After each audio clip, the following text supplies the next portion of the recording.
NDC chairman Aseidu Nketiah no person obeka NPP ho a ye begina tum womra Emfa enti Mahama ba no so be research no kire say ye for party boys to go police service no research kire say obi a wo qualify e na be rad ani.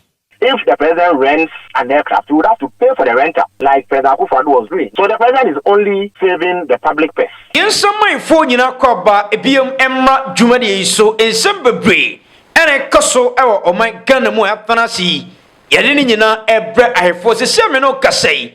NPP, Amano Kono, Aseidu Nketiah, on joining NPP, now on my rescue party, no, and from free opposition, and Senator Togano.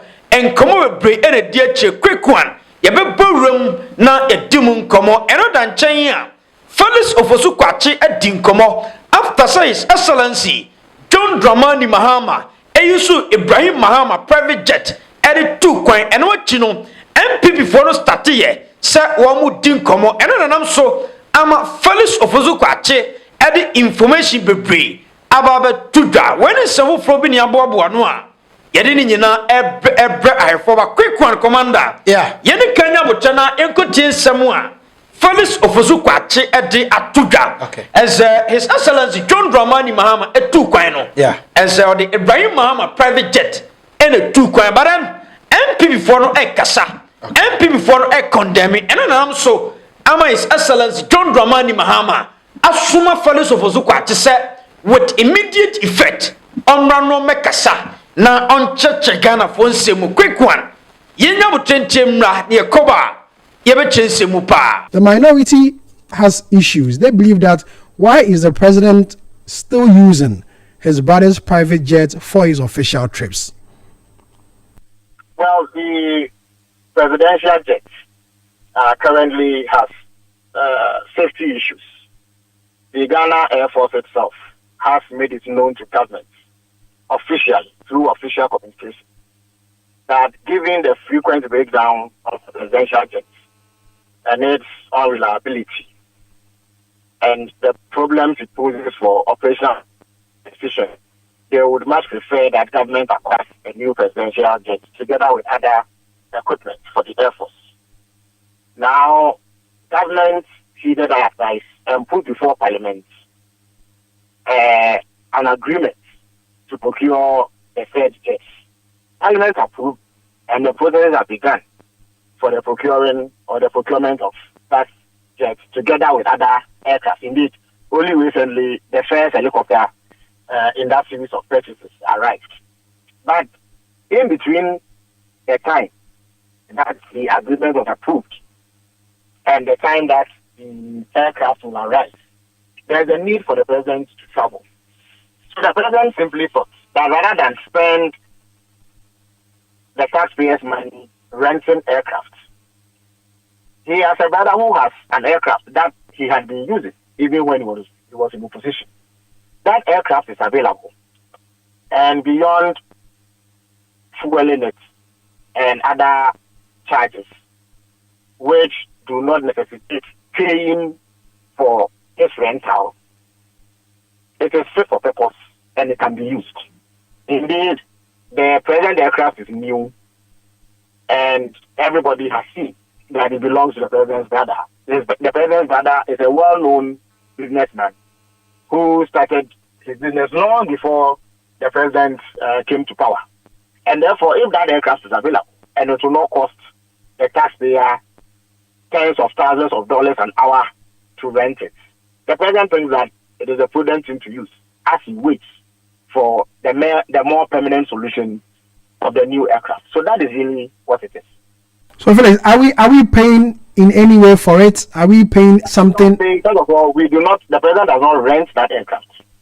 He uses it for free, beyond paying for. Well, I've answered this question many times, and I believe you even interviewed me on it. So I'm surprised that you keep on asking when the answers have already been provided. The president does not rent that aircraft, so there's no need to pay for its rental beyond fueling it and some charges that may accrue due to landing rights and all that. That is about it. If the president rents an aircraft, he would have to pay for the rental, like President Akufo-Addo was doing, when at some point he was paying $18,000 an hour to rent this aircraft. And you see, the president's travel schedule is such that there are times when he has to make different hops in different countries. So he can travel to about 3-4 countries on the trot. And therefore, if you rent an aircraft for $18,000 an hour, you can imagine what the cost will be if the president has to use it for 4 or 5 days, like he is currently doing in South Korea.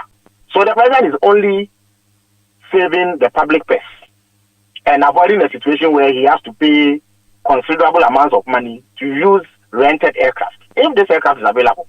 And I heard you in the introduction say that the minority says they are concerned about the safety of the president. Surely the minority cannot be more concerned about the president's safety than himself.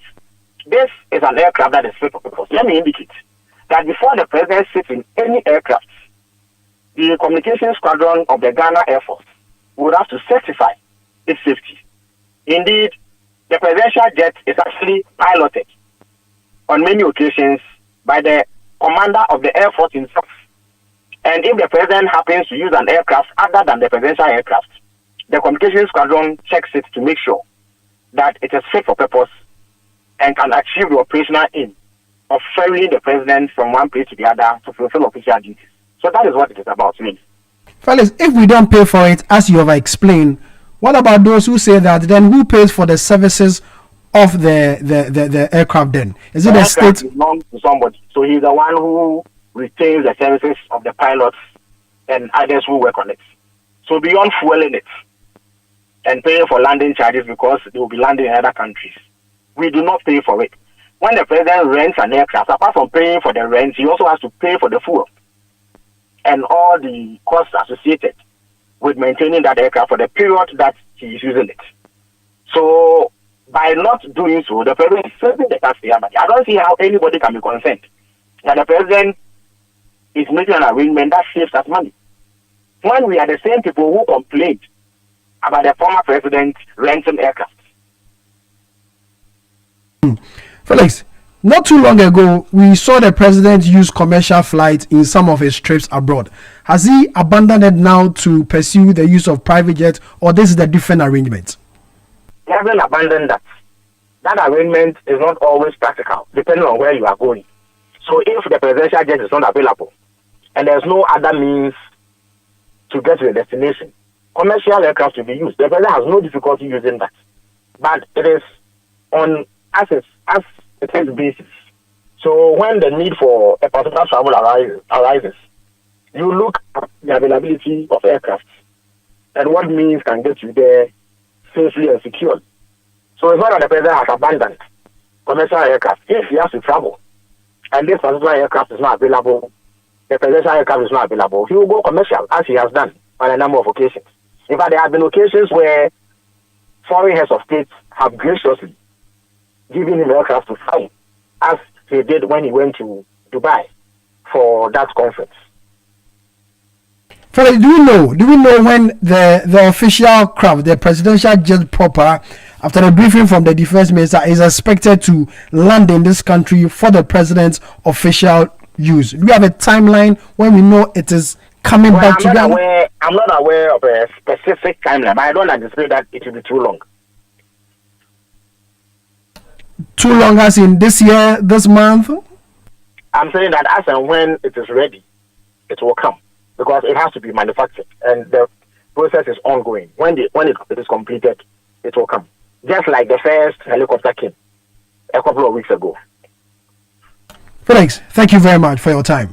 Felix Ofosu Kwache, Of course. na ɛde ɛkwa na NPP for wɔn mo pɛdi efiri John Mahama ɛne ne nua Ibrahim Mahama o. Raja, where your question will be a bisa? Because nkɔmɔ Felix Ofosu Kwache di na kyerɛ sɛ ayi Ibrahim Mahama sɛ de ɔkan no promise delivered or the flight no anaasɛ or the private jet no mefa no sɛ ɔde atɔ ɔman Ghana. Of course. Ɛde sɛ John Mahama ɛkɔ baabi a ɔtumi nso private jet ni free. Of course. deɛ yɛn nso yɛbɛtɔ petrol eti wenka problem ni sɛ. Raja, I am shocked, say, OBC, me the private jet to see ho. Mampani two kwanya. Instead of say obefro commercial one, and I say obe high bino, yen to fuel mum, na yen fan ko fro bi say on pen.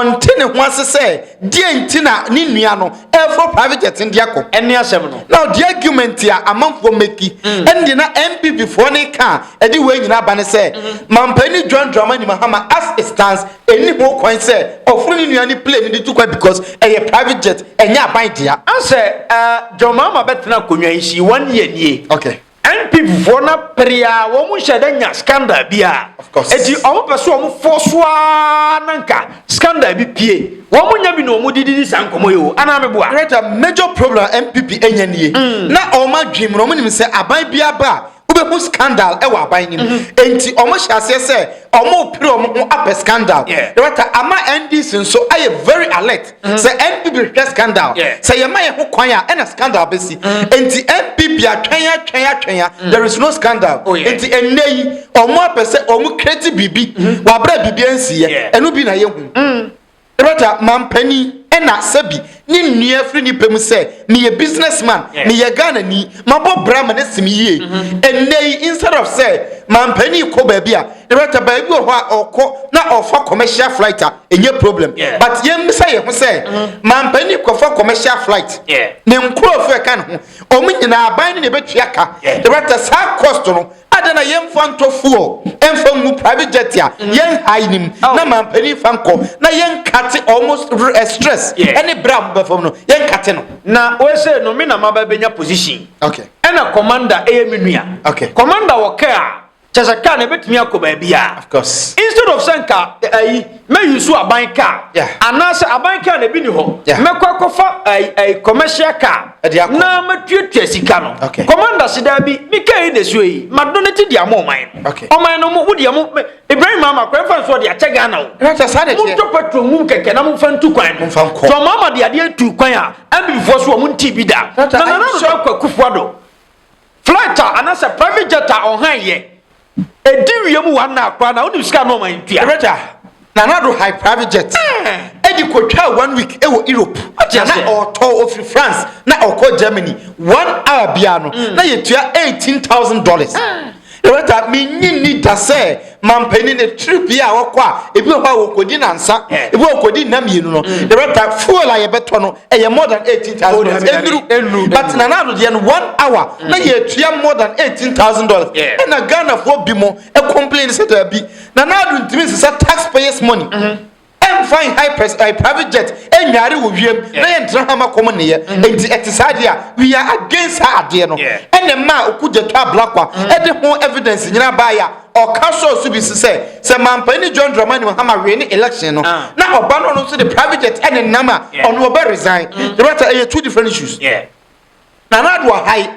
$18,000 per hour and a nipa ni complain say a Canada so ye boka but enei mampani John Dramani Mahama de na buy no but we are not paying 1 cedi yen tresika ye de an say yen to fuel enwum ye kolande wo bi airport wa but service fee kakra o si trese abelande no na ye twa that is all yen trese biem nipa say on pay no adan ya de private jet na ne dia no oye mampani nua entima mampani mfuro the minority before this video started the issue by no omo kan ya koka asem say mampani ni safety no eho hia omo MPP for ba na me pese bibisa say mampani safety hu hia MPP for se ne Ibrahim mama say MPP for say omo dwe mampani nkwa ho omo dwe mampani na nkwa ho esine mampani na mu ene ni nua ketwa nana that is not the case NPP as a political party they are only trying say omo be create confusion omo be create impression bi na to Ghana for trim so mampani ba ye the right to say bi they na MPP for ya say enye no the same thing na oye or for private jet not when your private jet o da bi ana we say so no mebo jomama ene na ban abaso okay e fa we mebo o mabaso pa ase o mama ena Felix of Ozukwacha alert of course bibia no aba be chiem enti na Felix of Ozukwacha be kasa ena yenso so ya fa de no na yenso ye discuss ye audience do ni padodo e be hwa de o so be tene ma de enya ne ye be ka de ye no ye be di ho dance ye something very simple nti always say aban be attentive na every single information a ebeba bonti bia no omam ye kuno kura ewuma this is how we be see akono unim say presidential jet no ho mind de no mpo a e ho kato so Ibrahim Mama de oh yeah because Ibrahim Mama de omu twi plane pilot no ne nkrofo wom no enye aban ne etu omuka eye Ibrahim manane o masem eye ne nkrofo a omu yusuma no de wata enei se mampani presidential jet no ho a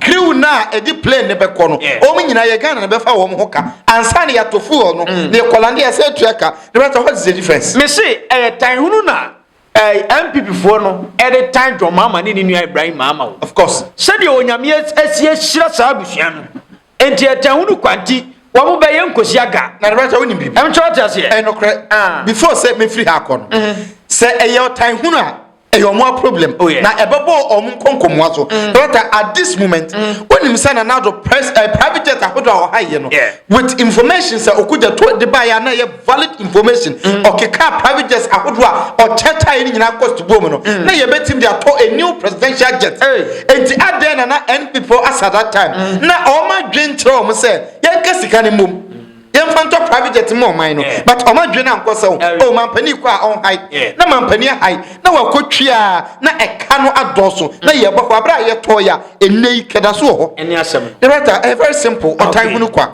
na commander ansa na nsɛn nsɛm bi ni nam wiem Muntaka Mubarak o trende papa na Muntaka Mubarak ana Ghana fo bi kase ai police ni fire service na wo mo fa no aso agya so ene no achi no omo man kwada ne bebre apply ye eno achi no omo so omo fa nipa 5000 pe to omo se ai Muntaka Mubarak boni nyina waye no na ai paka din komo bi wa defend Muntaka Mubarak sa ai ende kanu anu no na wo se NDC fo ne bi nsusu din komo se ai wo mo na bo de party ni ba power entia den na party no efa me fa se John Mahama tia konwa no so na ye for police ni ayi a yan kofa party members no nko a enna nkomo bi akoso ase yenti wemra ne koba arusansem achi but you see I think say embrace say be kan kwacha Ghana for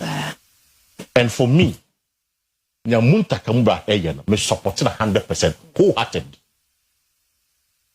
mama akoyeti kroma we have seen pictures of police for more height et say hey we in this country dwarfs then you begin to question a kind of force for Ghana police service in David your police na obeche paka me see you be social media obia hubi we all know we complain about it yet come we were complaining about NPP say the party boys akọ Ghana police service mu we were complaining in fact in 2019 I was for by election to there was a commission of inquiry.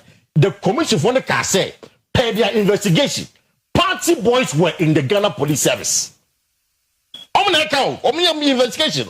Party boys, NPP boys, were in the Ghana police service. And the Jomama no so be research. Research no say, yeah, for party boys in good police service no. Yeah, for mungu soja. Research just say obia will qualify and be radiant. The party boys within the NDC are complaining about Jomama and Muntaka Mubarak. I'm going to tell you research. When Jomama was saying research, what was the understanding? I'm going to tell so I'm buying a bench. Because what was the understanding of the research? I'm going to do Jomama campaign say on May election. And I'm like because NDC boys in NAB, they are MPs are complaining. Constituency are complaining. What is that? I'm the mom on Crawford. What is that? In any case, our boys some compare soldier the police. And yet, on mine who done the police who done it at the do. Compared to man, who man can catch Ghana for? It's a new media, and no man qualify, compare credit.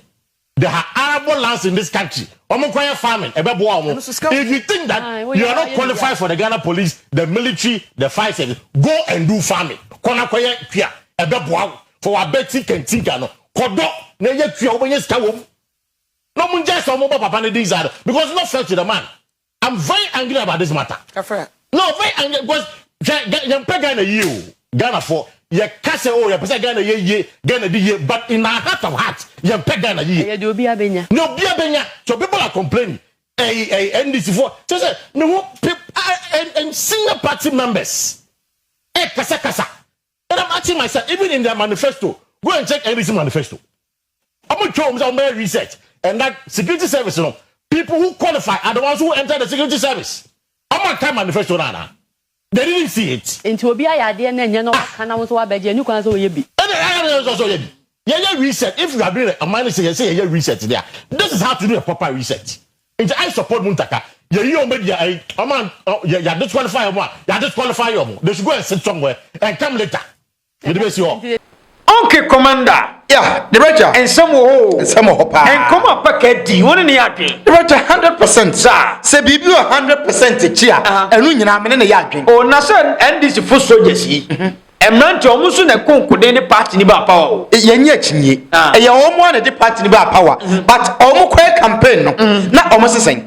Omko campaigner omko ka kire nkrofo se monto abama NDC na yenye reset omanka se NDC fo nkwanto abama NDC enti adwen kan kire wo mo se omo campaign ma nkrofo bi de wata nkrofo bi koto aba NDC youth no ko ballot boxes no ko ban enti nye NDC youth nko any deserve opportunity. There are youth who are NDC for, but they voted for NDC, and they deserve equal opportunity. And they are complaining. Say, and they a buy, you know, your money probably bracket forms. And you have only 5,000 pay. Like I say, a buy, and a Muntaka as interim minister, say, you have only 5,000. And you forms 5,000. Kwabrani kwana se forms nasa. Obesa be de say, o match forms na mo nkrofo.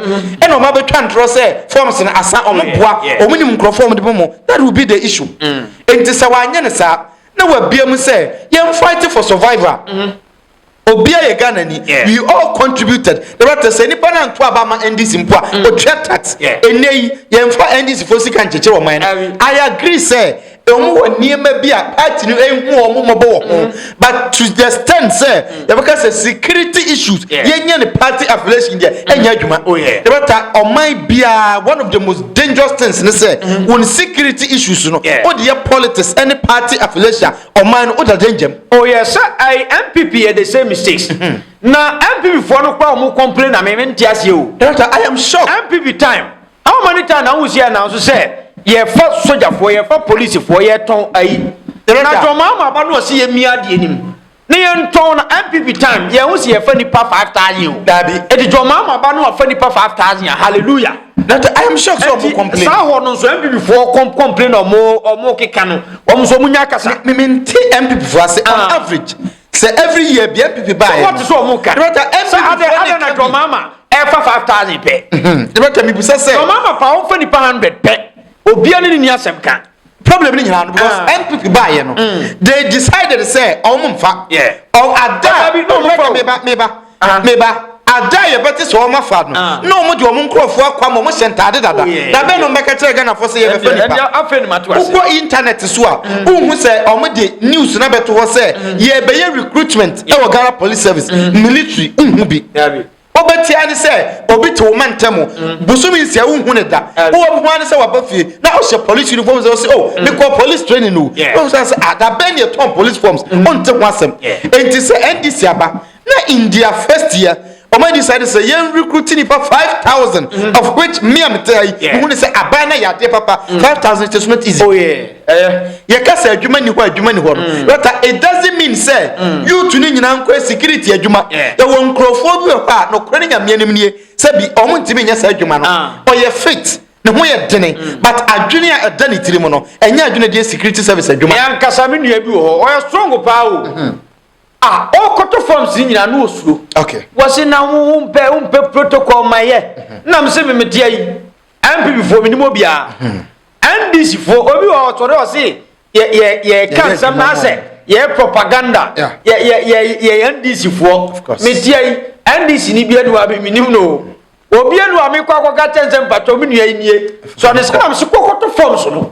Auto soldier de. Auto police de. Na auto fire service atoto we nyina ka wato ni nyina bi o and the police dey ni one or two bi no and we qualify oni protocol bi a oni protocol you have to answer ya ono ani bi say the better me nyina osuro and yes da bi ko do mama na tia konwa no so say bin say protocol ompra no a ye onkrofo bi a omo protocol ne be ko of course enei or opportunity say or no choose among the yafa nina or yimu ba ko no ne pe enti se wutifie na amfawa what enye de they won crofo but they don't qualify and nipa bebre nso qualify but adwuma ni hwane nkyere se bi ye nyina ye nkogu police adwuma me se bre na bi a me twen okay se omo be fa na wie okay because aka na yema nketenkete bi omo be ye yes dia so omo ye wie a na me ba be tena abodwo mama ba so yi okay dem chowa tia se because no ma hu se ade no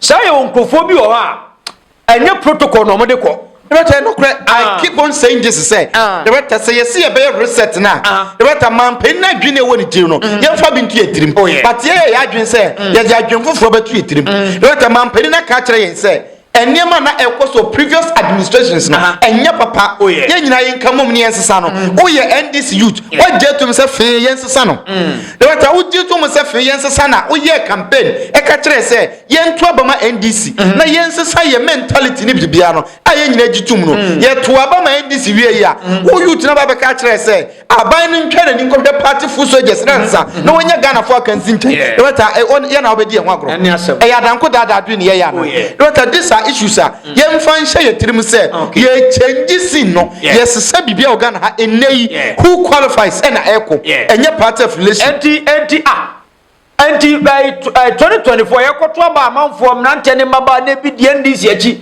no ma dwene sanka aban ne party ni beba power party ni ba ya by force qualify credit uko na ye doko ti di aban betima ni say enei fa troma ko bia o shama no na wako ho say me NDC ni na ye adwuma ma NDC me party card ni me pa adwuma ye factory work no momfa me weta ekwan wo ma na o mafa wo very simple security issues ye mfa nya party sem okay commander encourage this video emra NPP for Aseidu Nketiah say on joining NPP na on my rescue wo mu enfam free opposition and send be to dwa no Ghana for din komo ana we ameboa renta obo asai ba me yem na ahye so untimi ntwantro ba so eso se no kura na meka na meka se wo untwantro but me yem ahye me se enei MPP adadwe ho se Aseidu Nketiah me rescue wo mu yen change Justin Kodua ne yen nsem ode atudwa ko be beto aso empo NDC chairman Aseidu Nketiah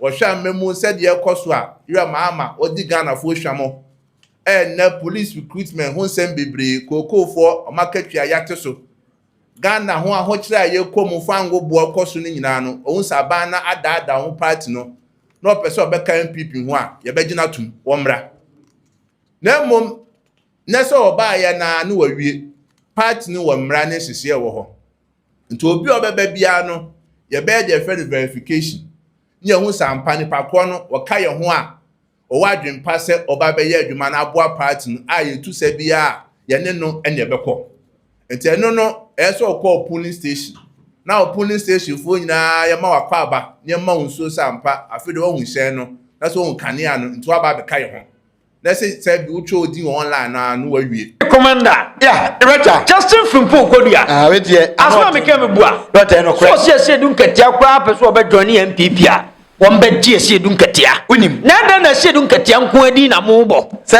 o pass ma ka kire nyame a o ka kire mframa me ntiase o Reta enei opese o gitum say the most popular politician obi agini de say okoba bi ho be ye Aseidu Nketiah NDC party kakraka we ene nipa bebrebe wo mu yi amenti na Aseidu Nketiah nko adi na mo bo Reta NDC brand here da hwi when na build the brand no o se emphasize Aseidu Nketiah na chairman Reta ntono na build the brand no NPP enei omo brand na etesai ene we dey also NPP vote some party na nya kono because chairman won to me na likely so baba be national chairman chairman won to me so no enye possible say NDC ni bia be gina ba bia ka say chairman won to me person o join NDC barada na NPP for mudi san komo no say Aseidu Nketiah no oye competent Reta oye big fish obia ya dia Reta ope big fish e dey atare din ho enei NPP indirectly omo kanyansa sem bia kire ye NPP ka kire say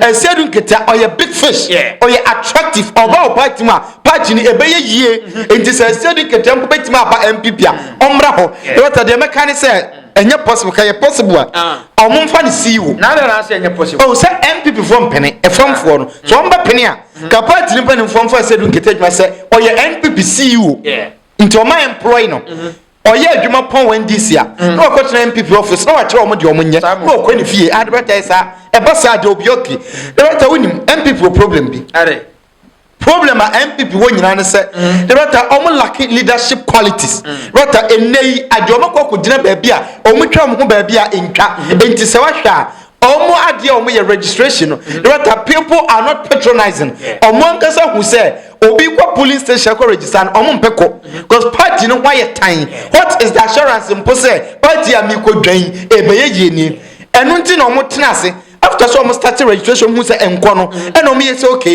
and yemfa online e meka ho and no me say wo a won person wo kwa police station wa kwa kudina mamfo ho no kwa online ne kwa register wo online wo register via na kwa police station for ka tro me say ma register e wa ha nti aha na meto ma aba but me MPP ni e better we e one thing NPP as a political party, omunya branding. Nkomo omudi nyina no. They need branding. Enti wo mo fi o mani. Na mo mo fresh Aseidu Nketiah mo sa de conditions e to ho. Na the right winim. Say o competitor, o opponent, say o can straight away. The right this for bachelor nti dey na obey.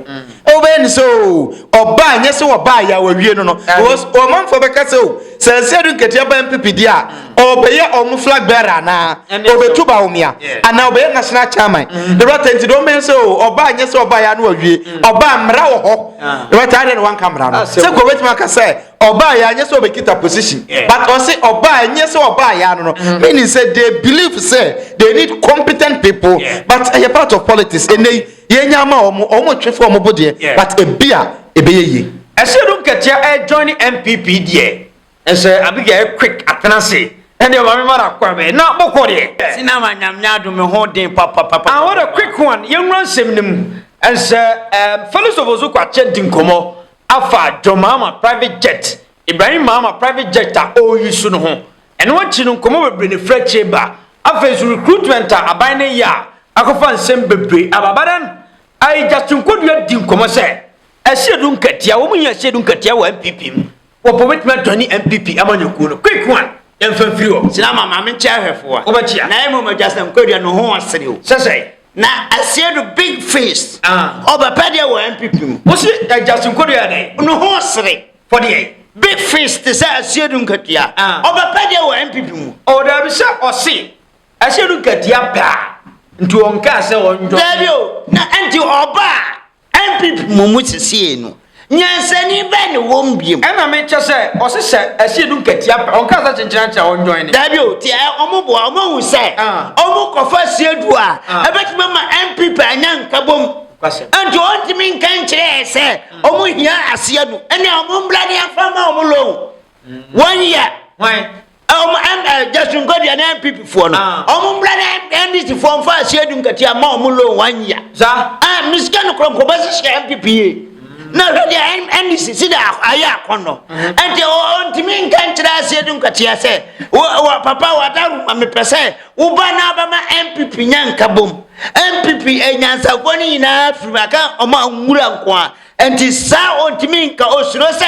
oka omasero na sinama sabio tie ejeu just nkwadua kasa wo gina no nyansa be ne danitim are adwe be ne danitim are ja o de kase wo kura sa shemla se Aseidu ba ya de ne ba na wan kasa just nkwadua MPP is serious ha ka wo so masaka ne dada because onye MPP serious bi eni ho obi eni ho wo bi shishi se wo MPP mu enti just nkwadua onka na nontum na Aseidu Nketiah de la Omba pay obafani ngwasa na obafade ho MPP nya kono biem and omu pa se omu fa kwan bia so no omu ma MPP emfa na o da ha ye beto aba ye koto aba na de chese chama ontumi ye party chama ana so onu so benya wo sinama ana onu se chama ontumi na obenya esre papa but odin kakra obewini sinama chama de oh mimi jidi se mimi huni se bom nya mo batua ama no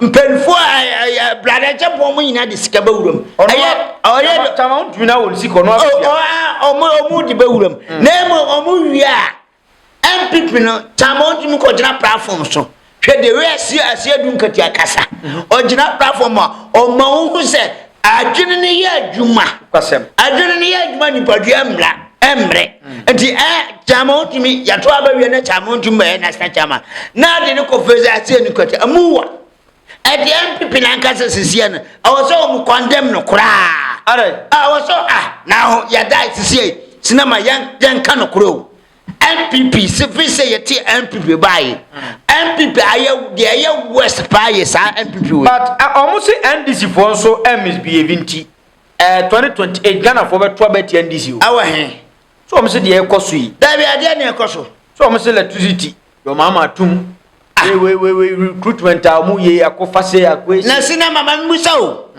letishi yetum na mo wa ba 6 million amona drop ba 3.5 na cement one bag ekodu 1.5 a drop by 73 cities na ai anwa one gallon ekodu 1,002 and about 4.5 anti latishin ba ko pe check sane mawe yo na latishin ba ko pe anya Mahama na etu latishin aye anwoman no ho company no ene etum se ombanya de aboa ma dum so anya de emba na nyehwe ne ma NPP peso na ekosoro anodo manka den na ekosoro na petrol 1 liter ekodu 25 cedis sa 20 cedis 18 cedis and 1 liter yesan abdropa ba 9 cedis 10 cedis what you na obosini cedis se wo kura wa ya ade now see a more apostle David Ghana for say yedi yenka hwe se Mahama onyade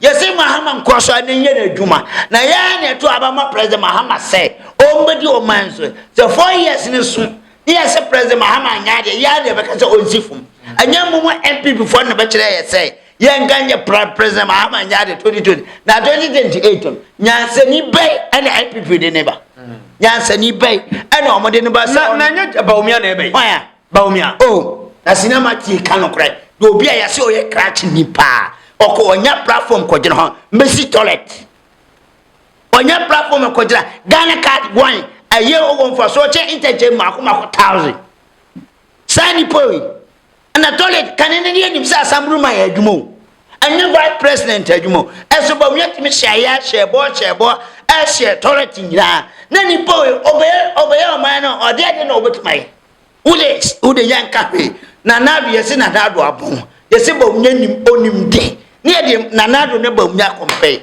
ye wie na $1 $4 ne ndu 4 cedis e kodu 17 cedis it is say nyamia da woma president Mahama ma dollar basa adropa ba 10 cedis na esa de kwhye ma aye ba unya sam 4 years mi do nyame dollar be ko ba 2 million o Ghana ha na se nipa we na so ba fan 4 million 4 cities or the cost 17 cities dollar ba ko say for 2 million $1 2 million me to nyame na so ba fan $1.38 ba umia 38 $1 2 million 2 million e be ko $1 2 million fonte sidiana that be 2 million yabi na over $5 say na $1 do 4 cities so na ye 38 me boa and all the cost 17 cities and the over $5 10 cities or the boko 2 million but 2 million they are not dead asina ma ba unya no wa bon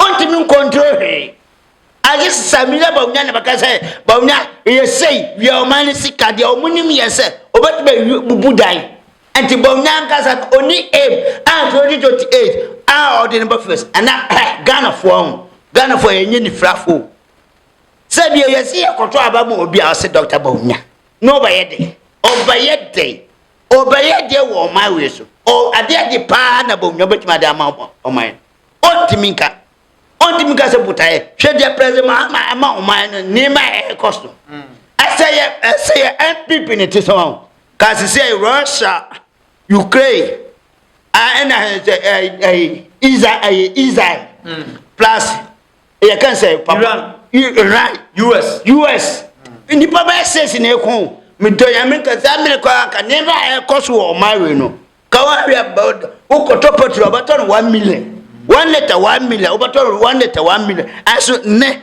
president Mahama say o mo obi man so ha no Obama sa petrol na ye da so use no ebe man na gina so sa na ye da so use and the wood home at to President Mahama, cinema and for quite be so. Until NPP phone call Manantum, near Yan and the President Mahama by. Okay. Why Yadia Yabasi, or Yadia Yaba Twanson. Okay, Yamana Bacha. Now, every phone who said, Dim, come said your mamma took on Sunday, Ibrahim Mama. David Jetro, ever so the Yamagana. Necessary to quite before Casasa, and a fellow who took a chabby dinkomo. Say, I said your mamma crown, yen hayon. But took a canny up your togum, not your mamma. I said, President Mahama playing one funk of our. Baby. One for uncle that playing usually. Do patch say. Nanado peso. Nanado yet to Ghana, Nanado to me at Janayero or ho. I got me at the Obaba, Siaka, Jalo, or Prem, Cannibal or Manica. Nanyamia to President Mahama, I Ninia. Ask me to play, or say, Debbie, or mine, the Miniano President Mahama or two minus. Would have fought the top of the Kekagum. President Mahama, Timian for playing him, and I died sorry, I say, or Barnacle, no Koda, Nanado, I our Ghana. What's the President Mahama?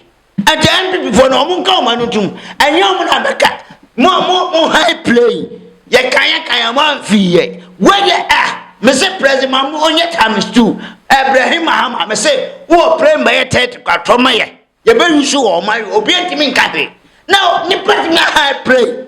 I could shame you. No, baby, see, I know any gallow play. And the more no casa. Now, Mukasa Ghana for your near, so you're near me. You're near Tia de Coso. And ne, President Mahama said, Debbie, Ninian Ibrahim Mahama said, Jake, Keke, and Mount Mining Boka, to put to Kakagu, never go baby Obaka. Who are in a wish? And now, Sikana Munya be an intra. A Sikana no Munya be here. What's a people president? So, Ubosikana, you say, pray Nayana, no more do. And no more to me, Yanti. Say, President Mahama on your Ghana for say, Munkama Nuntum, Namo, dear Moye Cran, Nebino, President Mahama, Nia to play, or sit diving media show man, or man interpreter no Fanqua. Yang Yanyade. Ah, Mukasa Casa, and Mohana Junamoya Hama, Monka, Niam Fam Hospital, Namundadia Mukas, Nama, Enfa, the Omoyan Enfa. Omopaso Muyaka Enfa. Enfa say, President Mama on 4 minutes can go high play. I only knew I know to put through a boy. Now, my members ask him. Tama Ghana, Nipa 7, no go accident, our plane. When her plane almost a sagu. Ibrahim Mama. I don't know, man, can say I'm going to plane for you. I Ibrahim Mahama, ya Roma. I know Mufasa uncle for a can't was it on mine bone. Ibrahim Mama, they say, I'm a head, yes, I declare test as I did. And in Nipa, oh yeah, why you are Omana Kuma Adam so. Oh yeah, Muntiasi. I hope and another buy a crown. New Foliata. Well, Mana yes can or Cotia or Cotton Abritry. And Ogromunya, Yakasa Munfanam Ramotimindina. Of Foliata, a finance minister, I know her scale, Ghana secrets, or why? Well, Junior, 1 year, well, Junior, I could do my BS or Yabayano operation, Yahuba operation in Kofa. I know Munkasa. Only so by but you know, to Omba. Nantia no Kraman to man can wasm. Yet he had NPP, MPs. I sorry, I catch a President Mahama and Nanado said, only Foliata and Friso. Nagana, won't you for Nanado fire? NPP for Nanamohe. Mamu Casanamohe. Sikana Marian, I bet you want to come on to dear Ibrahim Mahama, Mr. Papa. You don't know Papa and tell you, Biaka. President Mahama for playing Kobe Odibacopia, but to look at Crabini over to and Bo Manica. No, one moment my way. Mukasa dress a room. And yet, now I'm for some Comoko, so and say for police near you. Aye, and before they say, I buy so for 5,000 pay, and then before someone tears you. And this for no so no. And people say, I dare not. A woman a body party about power. I don't know more fat. So the police near you can't come for mansa. Find this for an answer. Once I'm a hammer home, or ye nipper, or Yanya. See, Papa, President Mamma, me bore passo. Say, MPP for me, I'm party MPP for. Go move for Munko for ya, and this is for. As a President Mamma say, I am open. Open, oh, be alarmed, President Mamma say, or say, I am open. Well, be a coin. I obi a oye Ghana ni bia no omra mafa na wo so ye oman ne ba enti opa yam frem bu sese enkofo ani ye se omanya kwakọ soldier police ana ayi no fire service no mumbu sese dodo sa ne NDC fo omina ye NPP fo na fa na ne wo enti NPP fo ade a omo ye omo njai na emfa NDC fo so kasa sinama me na omo ya adwe omo kasa aye NPP anko ye de echese aye NPP a come from Kofo Nade, yet na pray, Nanado Parliament, was a son of Busha for Yinakogu. Yet Nanado Parliament was a son of Busha for Yinakogu. I am Pipion Combaydia, I acted by 8 years. What I got better and another announcer say, okay, more young Kofa phones. Why but may we know a win? Why Yabi? And the end of one has a minute deserved. But the man is people for Ayabia, almost on my na nipa 50% ko omo pa omo nyi no mo fa NDC fo nko akora cry omo njai NDC fo no omo ai Mahama de oye nipa oye just nipa oye truth ompenya atwom oso obi ankofa wo kotoro na o pass ya ko soja ko na kofa wadwuma ento onkofa bebre na wantimi antwa omo ka no mu ina atete ono komduma sinama na unim Ghana fo a ye hwehwe ni mu se dabi bebre mpa adwuma sua are Bad machine. Soldier, I please. Now who die now? Cause in a minimum cosimo. I won't die now because minimum cosimo. Yana Casao. Debbie on Yao. I am renting a baby in my young pet machine. I don't do it, yeah. Omujan Janomco. Oh, Pebre. Oh, Pebre. I want some dear with your personal attack. Dear General, yes, son. Almost one city now, Quadrant. Say, me come at this police for the G1 city. Where do you begin a personal attack? That I am no grand American. Tea, almost minim tafu beyond. Me wedding taddy or moon upon me. And Crown Year School, as almost a month was, Omama be a co school question. And Crown said there be, Unim, almost a cocoa shard pump. Cinema and taff 1 million, me to Yamoko head more muya. Uncle Bako Kutan 50. Bako Kutan Krabe 20. And to soldier Nina, walk of our forms, Utipeno. Usumusa, Katiana, a bedroom on Niska. I didn't think a Mugan of 1 pair to Mercia. Neither there be a badman qua badmana, or be a pump tadia, where I want tadia. And there was a canipa yet 1,000. A move 50 and she had one. Now, 1,000, a move 10 and Shedma, no move 10, so called. Nine chip now, but be I am failing ma. And yes, I don't go. East I, Letitia, Mason walk carpenter or Nima Bebre. Munjama, Abanas, Hunter, Nanya de Biase, Uko Papa and Country and Quana Chessaway. Obia or Yawu, Biaba Bruce Hamley, on Jibusum Katia buying. As Sika or near the Wakwa Aban, Wakwaji Katia, near Prince Nibi, Yonkono. And the ancient you money be. Nianja say, ya force a passy idea, so a coswade, a destroying a coswaban.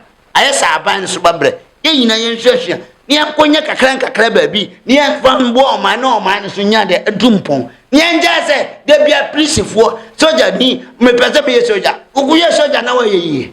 1 year you. Okay. Was a cop with Shadma, your fancy. Snaman, what? You must say, by chess, you said you're Mulusupa. Oh, coaching at me. What is it? A chess in Yan? What you made me? I know some mirrors. Keep on Swassa.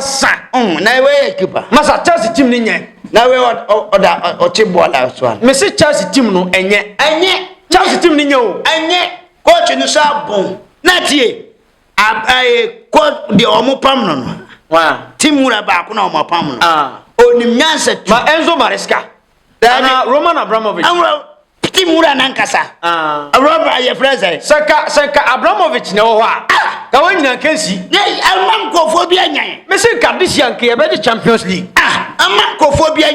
Now, we were talking about I know just number 9. What's on? Oh, Leandra. Now, Tikubi. What's on? Hello, Tikubi on your prayer.